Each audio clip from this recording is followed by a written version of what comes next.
Brussels issue Catalonia ultimatum. If you quit Spain, you quit EU. The EU is scrambling to avoid a Catalexit, which would see the bloc disintegrate further after an already chaotic 18 months.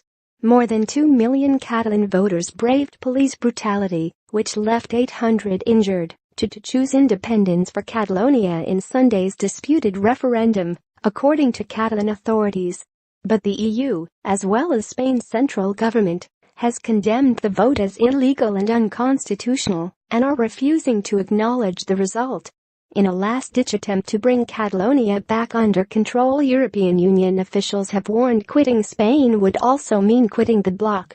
And major parties in the European Parliament are also going out of their way to make their own project fear warnings. Today, a spokesman for the European People's Party, the largest party in the European Parliament, said Catalonia needed to acknowledge the truth. He said, "Someone needs to tell the Catalan people the truth. If you contest the law to abandon Spain, you also need to know that you abandon the EU." A spokeswoman for the Socialists and Democrats party said the Spanish constitution needed to be recognized and respected. She said, "The European Parliament as representative of all European people is calling all parties to sit down and work together for a peaceful and responsible solution in the framework of the Spanish constitution."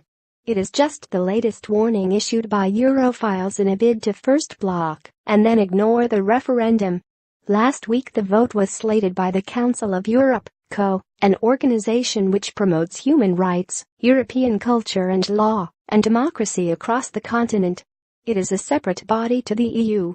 The Venice Commission, the CO's consultative body, said the vote does not meet the Commission's standards for a fair referendum, as it is not recognized by the Spanish government or its constitution.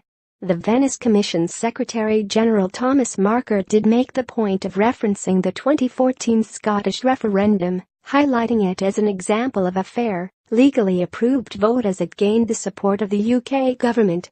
And today the EU executive called for the Spanish government and Catalan authorities to open dialogue to defuse the sometimes violent confrontation over calls for Catalonia's independence.